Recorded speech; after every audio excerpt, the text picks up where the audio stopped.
My name is Devin, and I'm just here to share my story. It's an important thing for me to share my story because I feel like my integrity was used to present something that I thought was true, and it wasn't. And that's why I have to share my story. You know, I read the scriptures, I listened to the little things that the church put out, and it was exciting because the church was real, the church was true. And then I guess I realized I was different. I wasn't the same as everybody else, and I knew it, but I didn't know quite what it was. As I got older, I discovered what it was. I was gay, and I was scared, and I didn't want to be gay. You know, there's certain sins, and it's murder than sexual sins, and gay's at the top of the list. My only information about sexuality was in a Mormon library where there wasn't any information about sexuality. I would go to the city after piano lessons, and I would walk to the library and I'd check out a book so that I could learn about myself, and I'd take it home and I'd hide it under the mattress. I believed so passionately. I believed in the church unquestionably, but there was this splinter that always was there.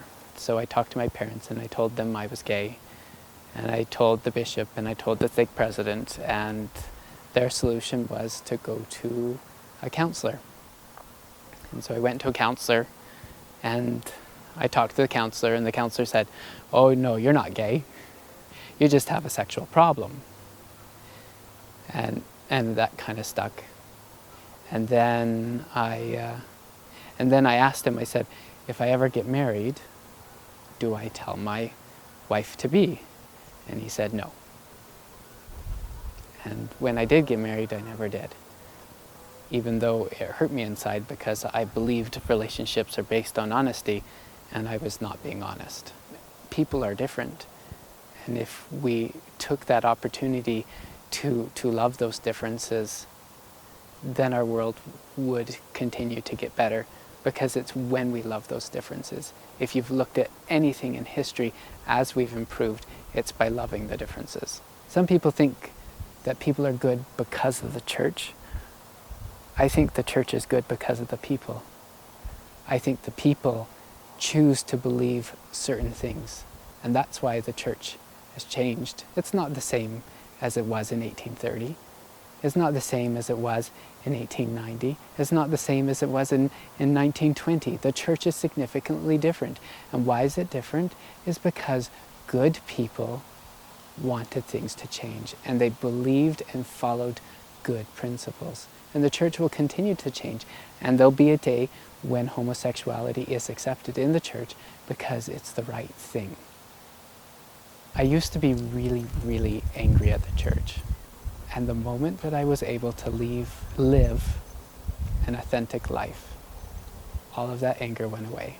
The answer is not the same for everyone. I have a marvelous friend who dropped me off here, who continues to be a believing member of the church, even though her husband has come out as gay, her oldest son is gay. But for her, for right now, it works. But for me, the answer was different. And I have found peace by going on my authentic journey. My name is Devin. I'm a teacher, I'm a father, I'm a friend, I'm a husband-to-be, I'm living an authentic life, and I'm an ex-Mormon. And Evergreen is the Mormon Church's reparative therapy program where they convert you to being straight when you're gay. And of the 15 men that was in that program with me in the Denver area, 1/3 of those men have committed suicide. What I discovered really quickly was that what I had been taught as a member of the LDS Church about homosexuality turned out not to be what science was finding out to be the case. The church hates homosexuality, and so you hate homosexuality. But you realize at the same time that you're gay, and so you hate yourself.